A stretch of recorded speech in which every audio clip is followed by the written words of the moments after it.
Hey, welcome to GameLayer, where we explore the science of play and the quest of learning. I am your host, David Kolmer. Theme music by Caleb Willits. Welcome down to GameLayer. I play the piano. I play chess. I play everything. I play games of my own invention. Today's guest is Mr. Paul Smith, located in Montreal, Quebec, Canada. I met Paul recently in 2025 at the Gamification conference put on by Sententia. It was interesting. I was in a breakout session and we were discussing successful attempts at gamifying a learning environment. And Paul was in the room. He was speaking quietly. He had an avatar, which was a cartoon character in the theme of the conference, which was steampunk, and he was wearing a bandana. It was covering his face. So right from the start, Paul was a very intriguing person, right? A person of mystery even. And then I started asking if anyone had had a positive experience, and then Paul spoke up. He shared a very thorough case study on how he had gamified a learning environment for compliance training, of all things.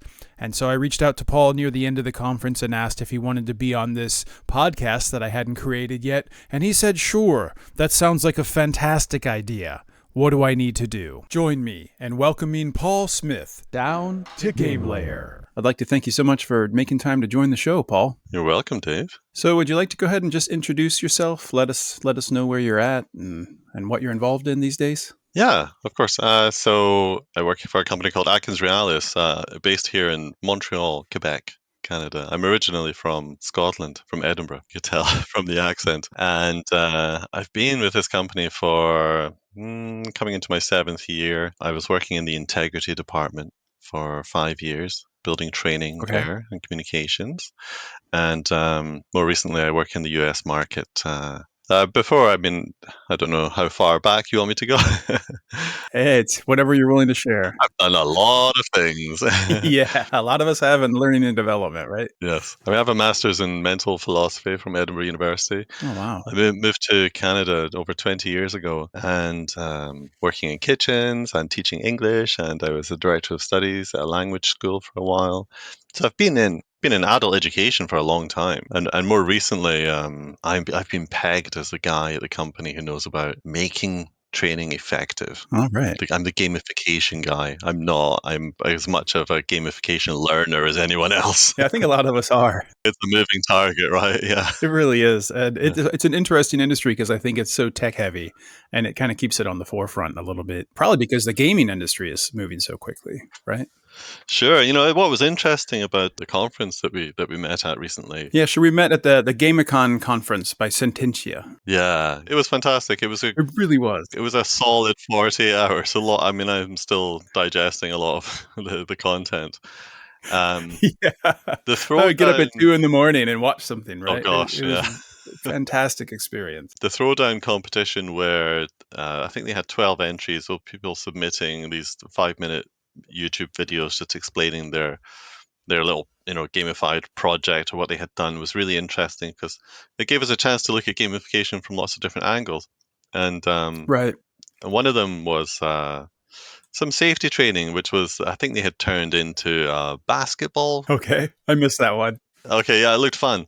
It's all the same, safety policies and everything that is normally presented in some boring slideshow. But instead, they just put people in teams, made a quiz out of it, and then if you got points, you got to shoot this tiny little plastic basketball. And then they made a round-robin tournament out of it or something. That's so fun. And I was talking to some of the health and safety people here where I work, and they're saying, yeah, they used to do safety rodeos where they'd have time trials for putting on harnesses and things like that. It just makes you think, gamification's been around for a long time. It's not all about creating, beautiful branching narrative games. Correct. And that kind of, or every story, everything is turned into a story where you have to kind of save some galaxy.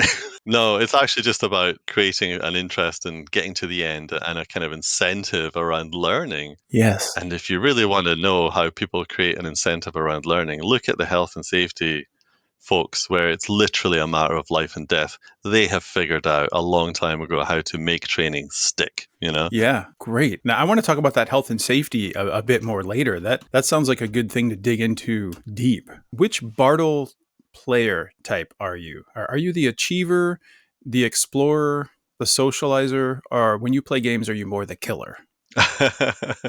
I'm not familiar with these terms, Dave. What is this game? Did any of them resonate with you? So it's a taxonomy of the different types of players. Okay. So it's a quadrant. So do you achieve? Do you want to explore? Are you interested in socializing while you play games? Or are you more out to just win? That's interesting. Definitely not out to win. No, that's always the last place for me. Yeah, me either. Socializing is up there. I do see Okay. games as it's a really important bonding element in my family and in my circle of Oh, very friends. nice. Uh-huh. And explorer, I would say. I think it's always interesting to look ahead and see how games are unfolding and Yes. a little peek into somebody's imagination. That's fascinating, right? Oh, well, that's why we get along, I think, because I'm also an explorer. Just wanted to ask that because it's an interesting way to kind of gamify the quadrant of personality styles, right? Yeah.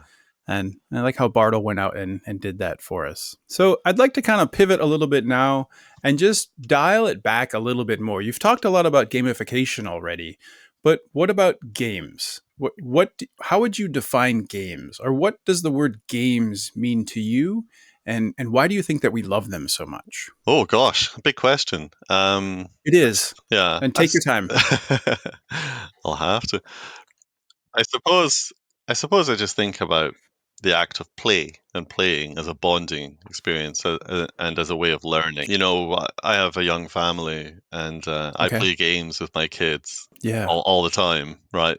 Hmm. It's as much fun for me as it is for them. We had spoken previously. I think I told you about some games of my own invention you were curious about. Yes. That would be great. So this, I think, is a good example. Okay. I have a twin brother. He lives in Finland.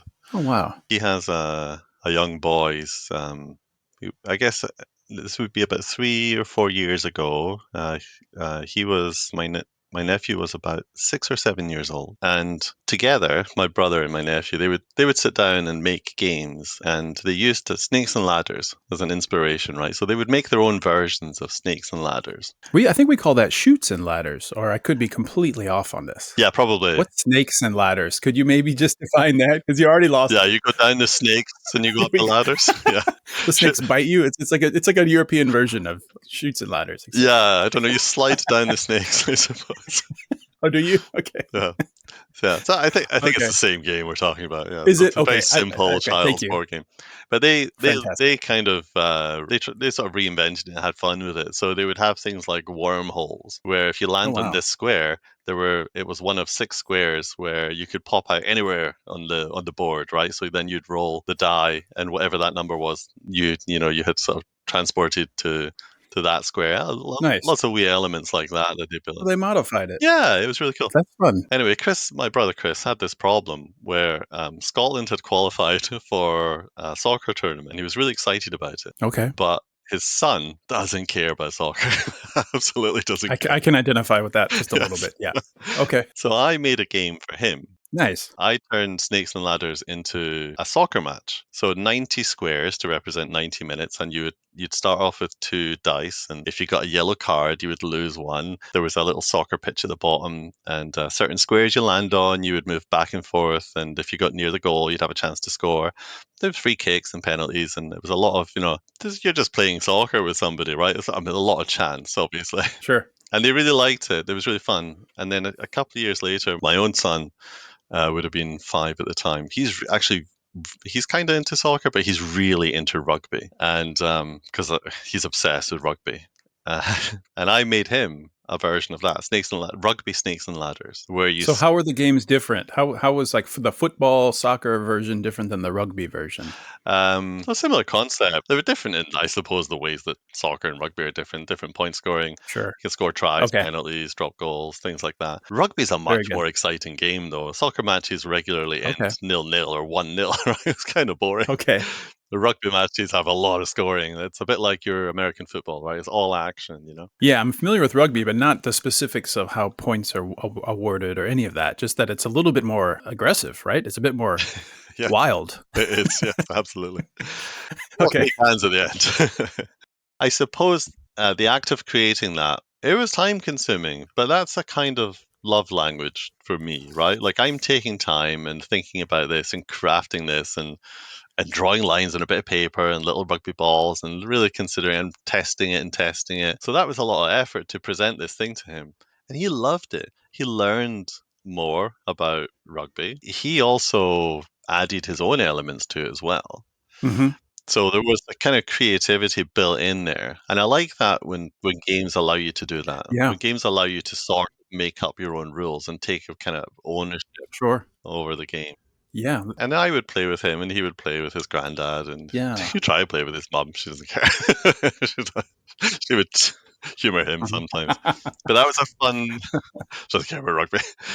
She's not a gamer like that. But that was a fun bonding experience for me as well.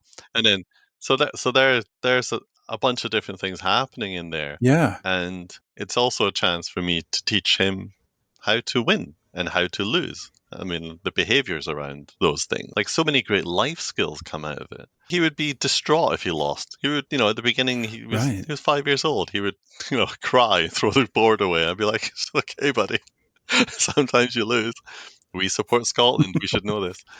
And yeah, Right. and he did. He learned, and now if he loses, or if he wins or loses, he has the same reaction. Shake hands, good game, Yeah.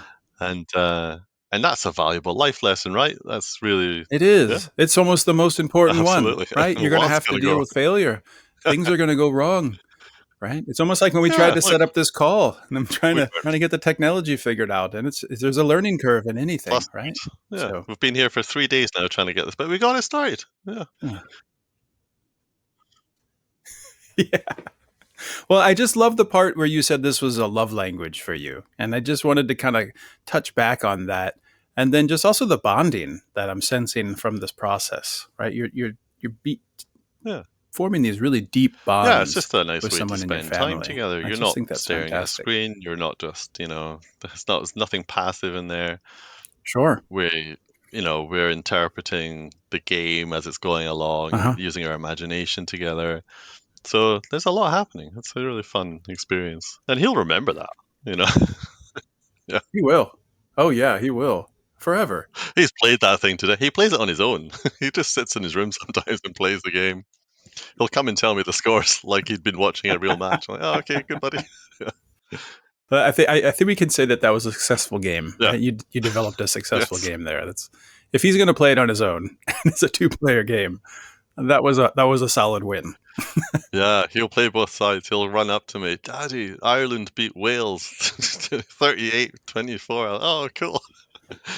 That's fantastic. So I like also in this discussion, I've already learned that you sort of ended up in learning and development, or you could almost say that you fell into it, which is I think resonates with a lot of us. Yeah, maybe. Yeah, I think so. It is a common story, isn't it? I think it is. I was working in kitchens. I was a chef here in French bistros in Montreal, and I hurt my back.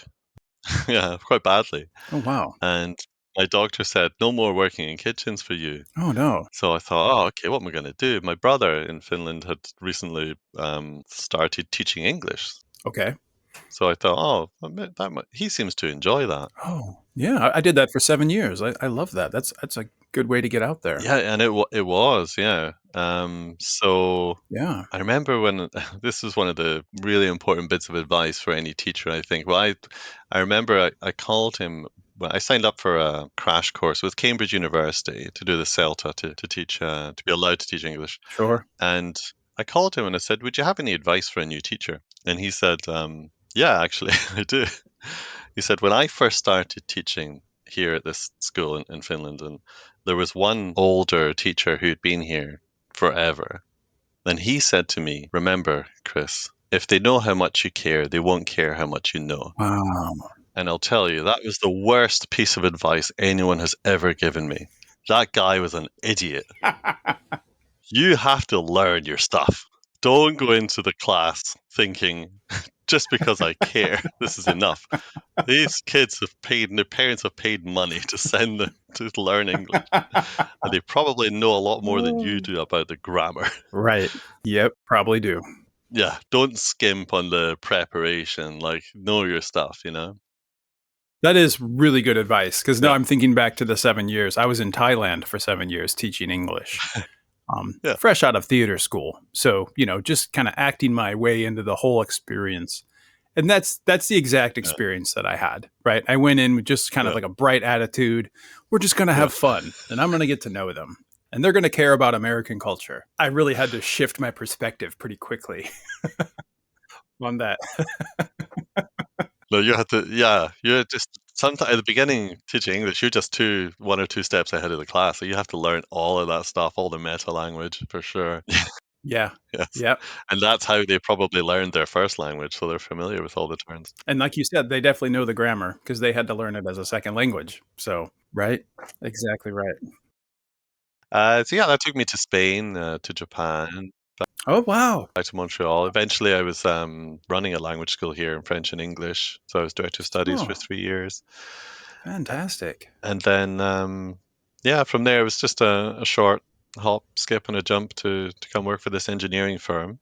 Okay. And they were looking for somebody in the integrity department to work in. So, what's that mean? What does the integrity department do? Or what was that role like? I think in a lot of companies, this would be called ethics and compliance, right? Got you. Which is in a lot of places under the legal department, and it's more heavily, focused on the compliance part. And in fact, ethics and compliance are sometimes contradictory. Something can be compliant but not ethical. Yeah. Um, Interesting. so we're not here to talk about that, though, unfortunately.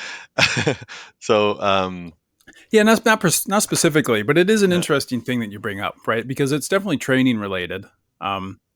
And the questions we have around compliance, I could talk about compliance for hours and no one would want to hear about it. It would be nothing good that I have to say about compliance training, unfortunately. Yeah, well, I think it's a very, very common attitude, and I think it also reflects the standard of compliance training that is, prevalent. Yeah. Well, it's like you said. I mean, it's the laws, right? So it's more difficult to gamify that, I think. I know that people do that successfully. Yeah. Well, I did.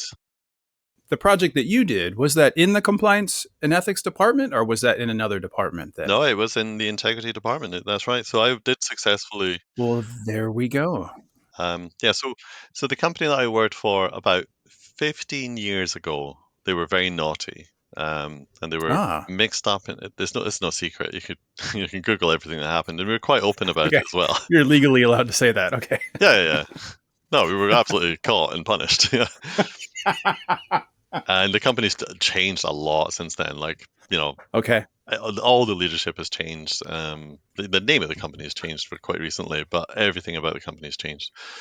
So when that big scandal happened, they realized, oh, we need to get everybody in the company to certify that they've read and understood the code of conduct. Now, the code of conduct at that time was a long, boring document full of legalese and jargon. What they did was they sent an email to every employee that said, in the body of the email was the text from the code of conduct. So you're scrolling down this email for days, Oh no, that is not how we use email, right? and at the bottom, was a button that said, "I have read and understood this email," and you clicked that button and you were done. Now, did Oh, anybody read it? I don't think so. I wouldn't have. I wouldn't have either, to be honest with you. No one would have. Right. And so that was our starting point, right? And that was like 10 years before I joined the company, or 15 All right. years. And it sort of evolved and turned into this kind of quiz that you would see where, first of all, the code of conduct evolved. So it became more readable, more, everyday language, less jargon. And they created a training where you would read the code of conduct and you would be asked questions about certain aspects. So there's a chapter about gifts and hospitality policies. There's a chapter about discrimination and harassment, or about bribery and facilitation payments, that kind of thing. So you would read that, and then you would have this quiz, and have things like definition matching questions, or there might be a multiple choice, like which of the following things are considered a bribe. Boo. And it would be really Oh, obvious no. stuff, right? Like Oh, one no. of them would be like a bag full of cash, and the other one would be like a cup of coffee. And you'd be like, well, it's not a A coffee. bribe. Yeah, a bag marked bribe. You're right. And people would do it because they had to do it, because we had monitors breathing down our neck, Hmm. making sure that we had 100%, completion of this certification module. Sure. And when I inherited that task, I started to add some storytelling, right? So I would Okay. say, like the one that the one that they launched the year that I started, which I didn't write, was framed like a day in the life. Okay. So you would, and it would be like you're sitting at your desk, and you would get emails, and you'd have calls, and there would be different elements. Different things would pop up. So somebody's emailing you saying, "Oh, somebody offered me a bribe. What do I do?" And then you would answer, that kind of thing. Okay. So I thought, okay, this is nice. Like, it's a better way of doing it, but it doesn't really work for most people, because most people in this company, it's an engineering company. People are like down Okay. mines, and they're on bridges, and they work at airports and building runways and things like that. They're not all sitting in an office. Right. And also, it does kind of look like a typical day at this company is like a non-stop bombardment of ethical dilemmas. It's not what we wanted to project. So I Right. said, let's do a week in the life, Okay. and the person can travel, and they can go to different, so they can see different context, different work context, go to a work site, that kind of thing. And I kind of evolved it a little bit like that for a couple of years. So you're making me think of almost like a gamified. You're working in almost some onboarding training, right? Because they have the week to kind of travel around and see the different sides of the business. Am I close or not so much? Oh, that's an interesting element. Yeah. So, so I, it didn't, that wasn't one of the goals, but I did try to include that. So after doing this for a few years, I went to the chief integrity officer, and I said to him, look, I have an idea for the next code of conduct certification. I don't want to ask any questions about the code of conduct. And he said, okay, I trust you. Nice.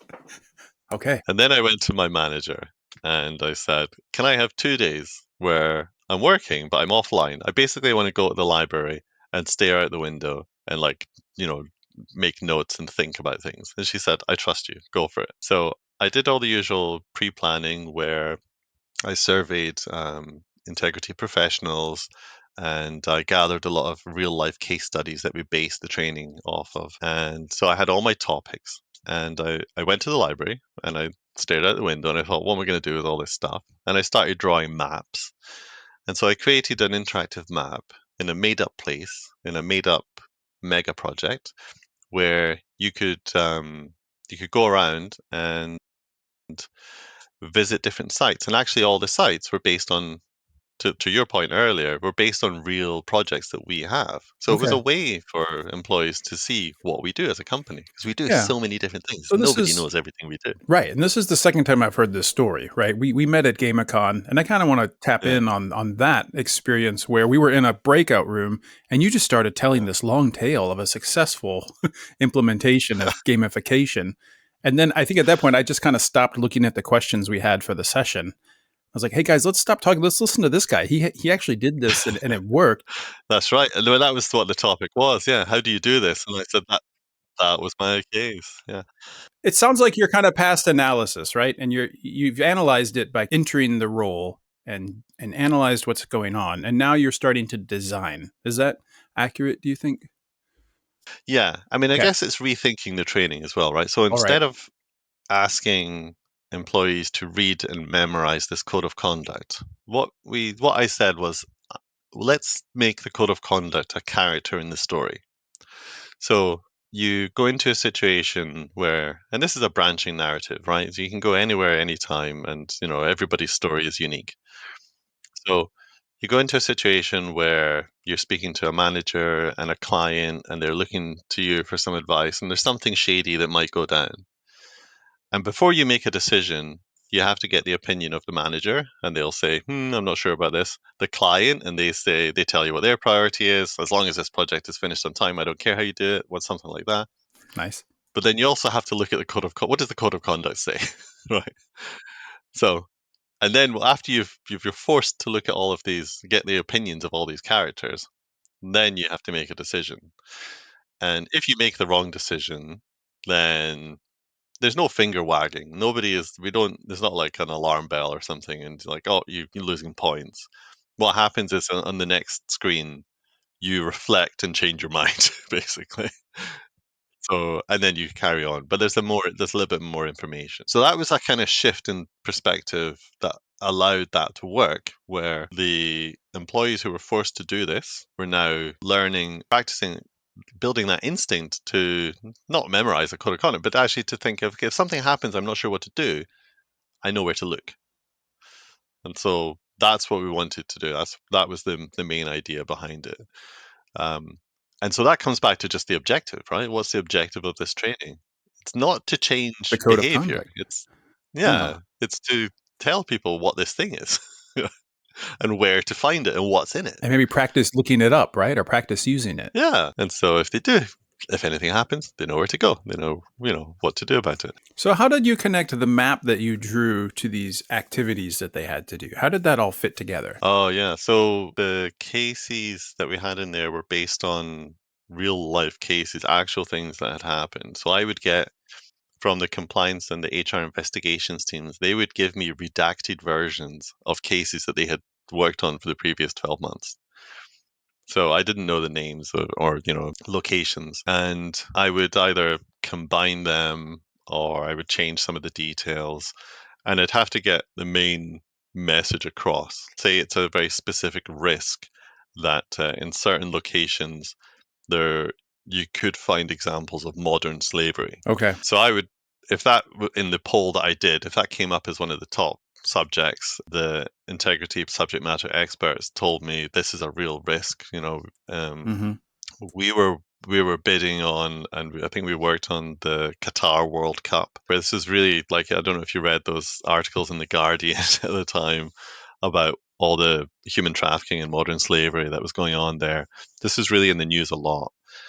So I put that into the airport. It was just like the map was just like this island, or it's like a series of islands. There's a bridge, there's an airport, there's a mine, there's a head office, and wherever you go, there was something related to that location that would bring to life one of our actual integrity. It's a risk based approach.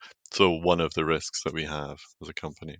So that makes sense. You're having a geographical location, and as you move through the map, there's different risks that populate, and then you either make a decision that's right or wrong. And if it's right, I guess you celebrate, and if it's wrong, you get an opportunity to rethink your approach. Yes, there you go. And in every location, you would have the opportunity to pick up an item. Oh, okay. And you have a bag with you, but the bag only contains enough space for 2 items. Interesting. So the first 2 places that you go to, you pick up the item, no problem. But then every place that you visit thereafter, and remember, everyone's going to go to these places in a different order. Okay. Then you have to decide, do I take this? And if I do, which item in my bag am I going to discard? What was the purpose of the items? Like, what were they, and what could you do with them? So this is a kind of mystery box element. Nice. You didn't know, actually. Oh, wow.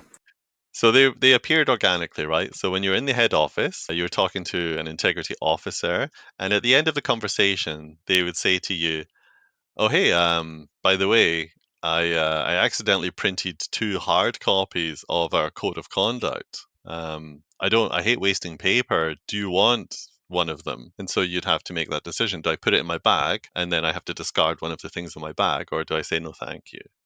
When you're at the airport, after you've dealt with all of the whatever ethical dilemma it was there, on your way out of the airport, you stop and buy some lunch, and then when you're paying for it at the cash, the person says to you, "Hey, you're our 100th customer today. You win a box of these, delicious local sweets." So you just say, "Oh, I'm going to take these sweets." So another thing was you won a gift card for something. Okay. There was a windbreaker, All right. like a company logoed windbreaker. Might be useful. Yeah. And so after you had completed all but one of the locations, you unlocked the final location, which was the port. And you would go to the port, and somebody was going to try to a government official was going to try to solicit a bribe from you. And before saying yes or no or anything like that, you were prompted to choose an item from your bag. And you didn't know what you were going to do with it. So if you had if you chose the code of conduct, if you had taken it and kept it with you, then what you would do is you would stand up and throw the code of conduct on the table and refuse the solicitation for the bribe and say, I suggest you read our code of conduct, sir, and then slam the door on the way out or something like that. Sure. If it was the box of chocolates, box of local sweets, whatever it was, then you would stand up, put your jacket on, zip it up, and you'd have the same speech, and you'd say, my values are important to me, we live by our values. And then you would just leave, and you would give the box of chocolates to the receptionist on the way out. She would be thrilled. That was Yeah. Okay. You're the windbreaker. If it was the windbreaker, you would just aggressively zip it up and put it on and make a show of getting ready and leaving. That was it. I thought you were gonna pull the windbreaker over his head and be like, I don't take bribes. So that was it. But everybody would get to the end, and they'd have a different ending, right? So what we wanted, Okay. So there's the branching scenario element, yeah, right? Depending on which item you use, it's going to put you down a yeah. different path. And so what we wanted was for the training, the certification to grow arms and legs and take on a life outside of just that, 30 minutes that you spend on your computer. So people would have a conversation about what did you pick? What did you have in your bag? What happened when you presented it? And a lot of people had the code of conduct and chose it. But if you didn't, it was, people were interested. What happened with the windbreaker? What did you do with that? Or, Right. And I think that's what piqued my interest the most when you presented the story the first time is people were out in the hallway or at the water cooler talking about what did you do and what happened? Yeah.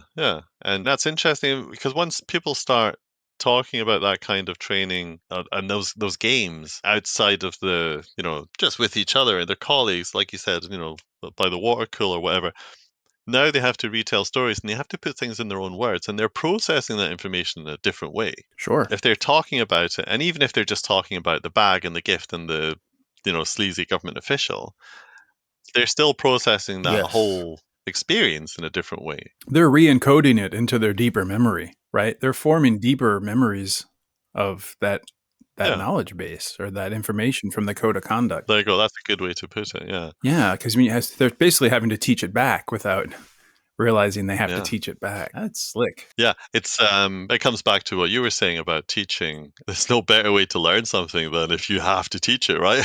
It's true. If you're teaching, if you have to try to explain something to somebody, that is going to make you think about it in a different way. Yeah. How am I explaining this? What are the important points? And what am I getting across? Yeah. Yeah, it's like 90% knowledge retention, I think, is what a lot of the research points towards around because you have to process it. If you're going to get up in front of someone and explain it to them, you're going to want to really, like you said, know your stuff, right?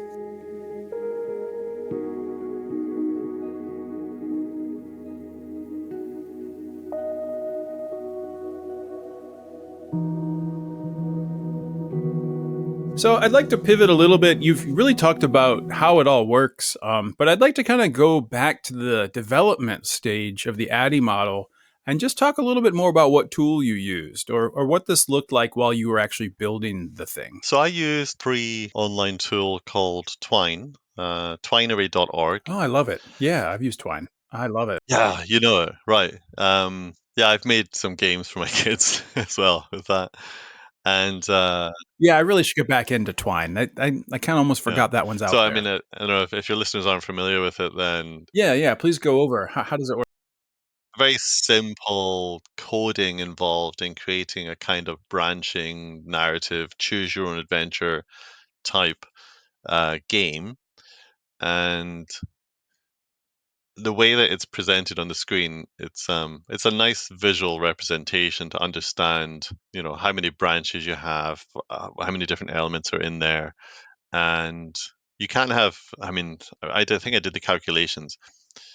We had maybe 15 choices to make in the certification. And if we had a traditional branching All right. structure, it was something like 6,000 separate stories. But this is regardless of any exposition or anything like that. You'd have to write 6,000 Wow. slides.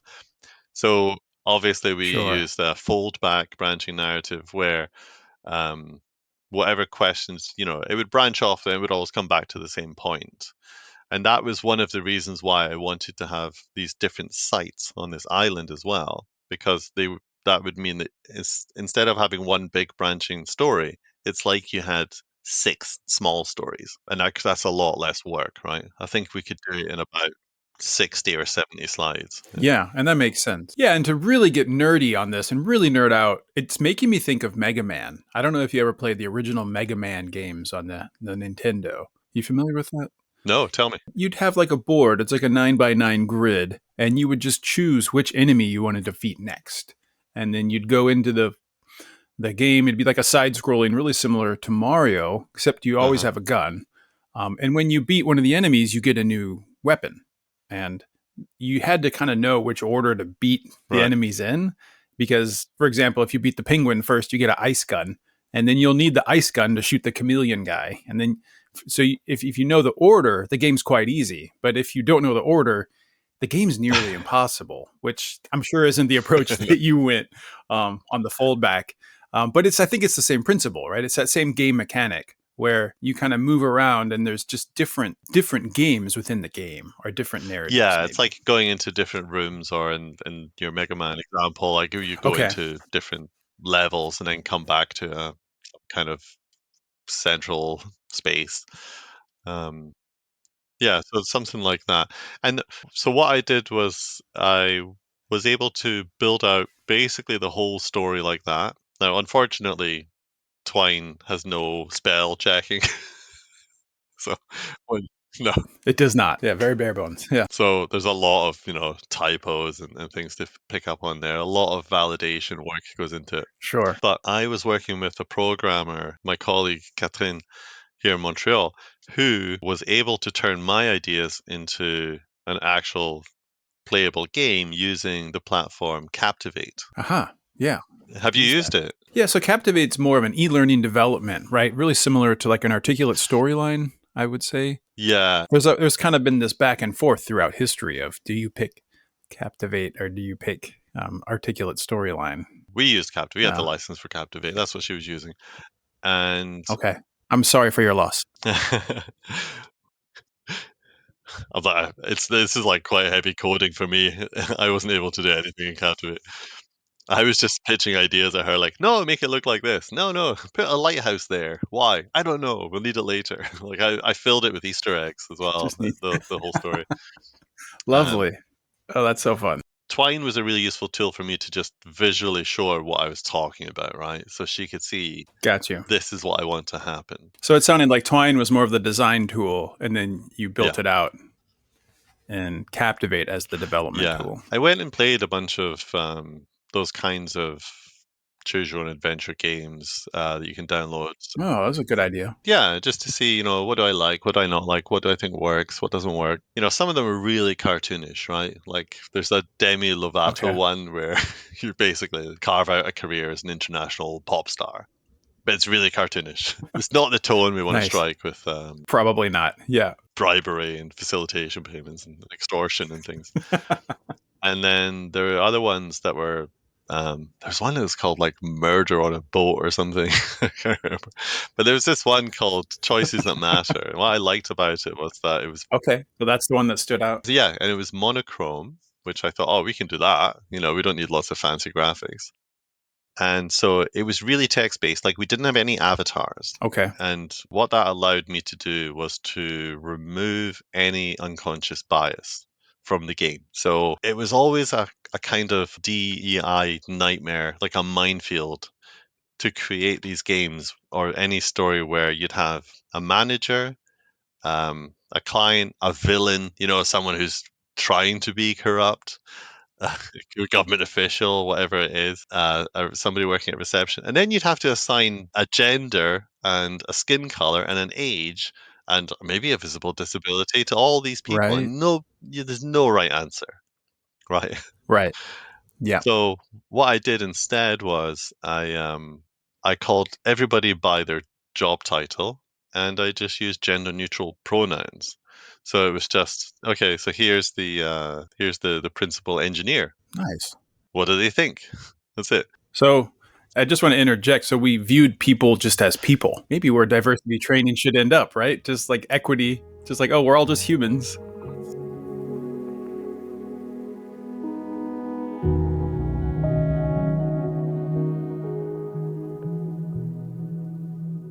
Yeah, that's a nice way to think about it. But what it actually did was it removed my unconscious bias as the author of the game, but it also gave license to anybody playing the game to project their biases, conscious or unconscious, onto it. So Hmm. if I see the word manager and I think middle-aged white guy, this game is not doing anything to change my Right. mind. It's not moving the needle at all in terms of representation.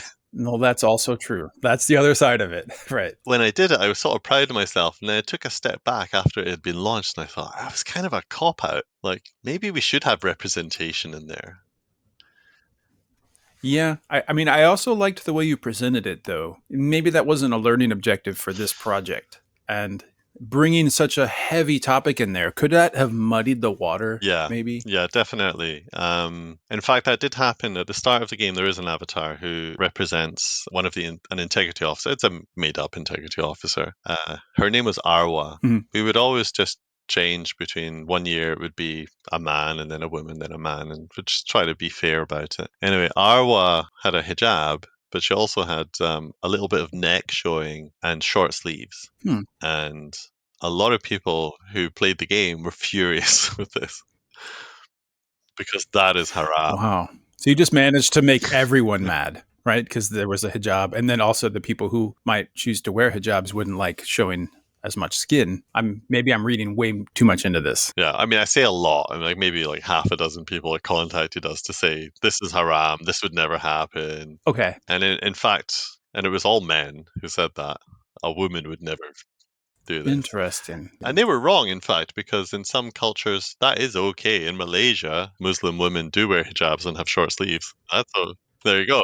I've been there. I saw that. I can agree with you on that. Yes. I traveled through. Yeah, but if you're from another country where that it doesn't happen, then you might think that this is offensive. Now, rather than fight it or try to justify it, um, what we said was, do you know what? That was wrong. That was a mistake because it has, like you said, it's distracted from the objective of the game.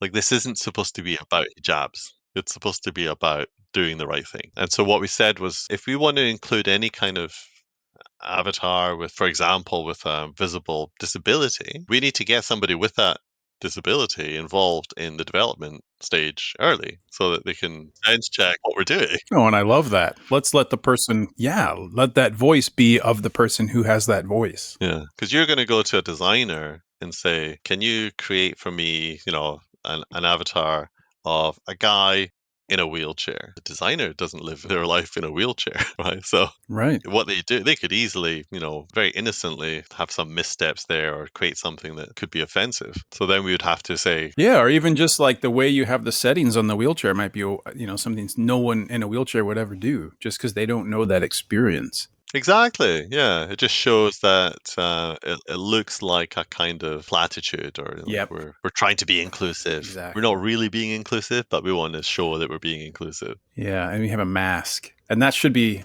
against the code of conduct. I Yeah. think it's just a fantastic testament and a really good case study to this whole concept of adding a bit of play into the process of learning. And I'm really excited about the project and just wanted to say congratulations. Really, really happy for you Yeah, thank you. that this all came together. Yeah. Are you still at that company then, it sounds like? I am, yes, but not in the integrity department anymore. I moved into the business side, and so I work in the US now. So it was a global role in integrity, and then this other position came up, still working in training. So I just a sideways move.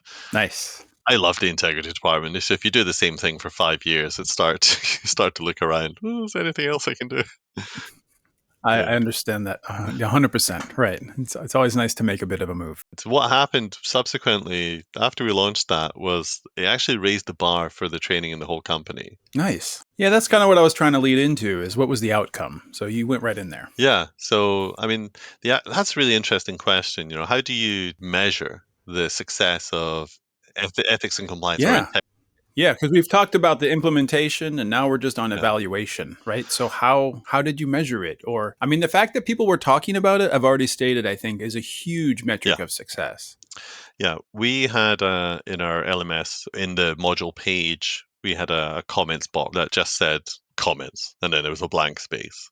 Nice. Uh, we didn't ask anybody to fill in any comments in there. We didn't ask anybody any specific questions, but lots of people did put comments. And so, Hmm. because they were kind of not even prompted to write anything in there, these are all 100% organic opinions about the experience of playing this game. And overwhelmingly, people said it was fun, it was interesting, they enjoyed it. Some people like almost sarcastically, like, I actually enjoyed it. Like, normally this is a giant chore, right? Yeah, yeah, that's great. And that in itself, knowing the mechanics of gamification and how they lead to better retention of knowledge and behavior change, that those comments were probably the best gauge of whether or not it was successful. We wanted it to do two things. We wanted it to be engaging and to be fun. And it was, actually. People told us that. We didn't even have to ask them. Um, the other side of it, if you wanted to measure, did we actually change the culture? Are we more ethical? That kind of thing. That's so hard to measure because there's 100, inputs into that. Um, we all, Right. yeah, And that makes sense. And maybe you haven't had a scandal since, right? There hasn't been a big lawsuit. that's true. We So haven't. Yeah, yeah, I'm being optimistic here, but I mean, it seems like a metric yeah. of success. And then one of the unintended Yeah. consequences was, as I was saying, that it raised the bar for training in the whole company. Right. And I love that bit. So, what would fly like 3 or 4 years ago, where you get a training and it's a series of slides that you just have to click through and then multiple choice, and then, okay, 30 minutes, you're done. Did you get 80% correct? No, you didn't. Okay, you have to go back and do it again. People would begrudgingly just go through that, right? And they would really fly through it if they could. They would absolutely not learn anything. But now, what has happened is that that's like, has become toxic to have that kind of Yeah. training. It has the opposite effect of And maybe as it whatever should be, it's right? intended, because Right. yeah, yeah, yeah, absolutely. Yeah. People see this as a giant waste of time. And they understand. It's obviously, I'm not really learning anything from this. So why are you doing this? This is just a checkbox exercise for you. So it's a checkbox exercise for me. And so now all the other departments, health and safety, regulatory compliance, nuclear safety, they're all coming to me and saying, or going to the LMS team and saying, make us a training like the certification. Can we do that? We want more storytelling. We want more gamification. And now we have to figure out how to do that at scale for different people, for different topics. And that's a challenge And because, that might be a discussion for a different day. yeah, Because yeah, that's almost like a whole nother can of worms. How are we going to scale this? yeah, So it sounds like the program is still in effect, though. yeah, yeah. In fact, I designed it so that the world that the training was taking place in, we could go back and visit it again. Nice. So, like I said, stick a lighthouse in the corner there. I don't know what we're going to do with it, but eventually we might come back here. That might be useful. Yeah. There's a farm as well. There's other little elements. And so I was asked to develop the ESG training the next year. And ESG is environment, social, and governance. Thank you. And yeah, like environmental awareness and Uh huh. discrimination and good governance. Sustainability. It's another word for sustainability. I said, well, let's go back to Fredonia where we had the training, and this time we'll go to the lighthouse and we'll do Yeah. something there, and we'll save the birds, and we'll make some choices.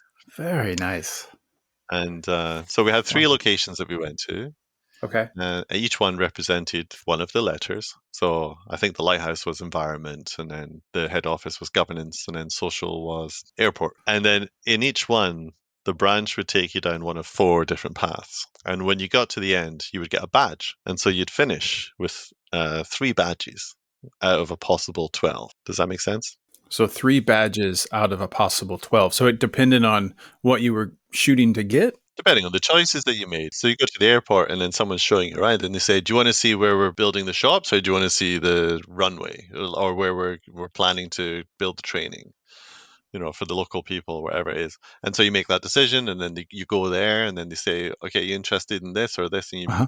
make another decision, and then they pitch you a problem and you pitch a solution. Okay. And you get a badge for that. So at the airport, there were 4 badges on offer. You could only get one of them. So my idea here was, when you finish the ESG training, you get a Teams background that you can download that displays all 12 badges. And it says, I've completed my ESG training. Ask me about my badges. Yes. And so that, again, would allow people to say, what did you do? And then they'd have to, again, put it in their own words, talk about what they did, why they did that. What is that? And there would be badges there that neither of them got. Right. And so they'd be like, well, what's that thing? I don't know. So they'd have to imagine it, or they'd ask someone else or whatever, right? Yeah, so you almost played on the success of the first one and emphasized that element of not knowing parts of it, that unknown outcome aspect, the cause and effect. Unfortunately, they didn't do it, actually. When I left the integrity department, they did everything, but they didn't do the badges. So that's a shame. So I'll keep that in my back pocket. I'll try to use that somewhere else. Yeah, I mean, I think a lot of times we just throw badges into an activity with a multiple choice test and call it gamification. So I'm not personally offended the badges were left out from this narrative, just because it almost is a sore spot. Yeah, that's true. Yeah. I mean, the badges had that very specific purpose of bringing the training out into meetings and trying to kickstart that conversation. Badges for the sake of badges, I might be getting a little bit tired.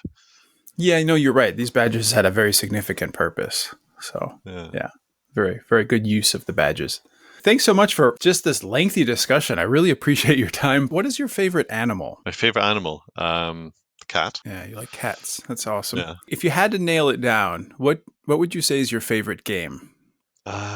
Chess. Ah, fantastic. What are the mechanics in chess that make you like that game? It's not a mechanic, but I love the community around chess. Okay. If you've ever been to a chess club, it's nice. I have. People are nice. They support each other. Uh-huh. They help each other. A win for one is a win for everyone. It's a really good community, very supportive community. I have an account on chess.com. I always enjoy going in there and playing random people. I think that that's a big part of it for me. I mean, I played chess growing up. I played with my brother, my granddad. He just thrashed us every time. Like, he would never gave us a chance. He never let us win for any reason. That's how you learn. That's how I learned. I play with my kids. I like the variety, I suppose. Every game's different. That's the thing about chess. If you want to have fun with it, just go nuts. Like, I do that with my boy. He's only 7. He has to actually beat me a couple of times because I'm just like, I'm just going to try something absolutely crazy here. And I think chess allows for a lot of creativity like that.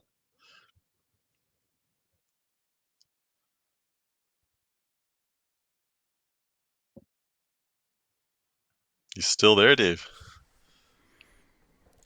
In fact, I was no longer there. I was using a new tool, Adobe Podcast, which I think still is in its infancy stages, and unfortunately, Paul was in the room by himself at this point. Several very short recordings of him asking if I'm there, and I was not. So, thanks to Paul for being such a good sport with me trying to figure out this new application. This is how we learn. Learning through failure. Want to give a very special thank you to Paul Smith from Montreal, Quebec, for joining me on this, my first episode of GameLayer. Thank you, Paul. I really enjoyed speaking with you, and here's to hoping that we can have future episodes, well, in the future. I hope you enjoyed listening to it half as much as I enjoyed making it. Thank you so much for joining me for this episode of Game Layer. This is David Kolmer reminding you to stay present and never postpone joy. You can find transcripts of the show at gamelayer.fm. GAMELAYER.fm. Theme music by Caleb Willits. Thanks for listening. Now go, play. I play chess. I play Scrabble. I play fauteuil. I play everything. Hide and seek with my kids. I play the piano. I play board games. I play guitar. I smash it on the pitch. I play chess. I play Othello. I play all the Marios. I play Success Strategist. I play Street Fighter. Final Fantasy. I play games of my own invention. Games of my own invention. Games of my own invention. Games of my own invention. There are many Games of ways my to own play. invention. Going for a walk together, doing nothing together is also playing. Anything that can cultivate your feeling of joy, relaxation, where you feel more recharged after doing that thing, and I think you can consider as something that we play with.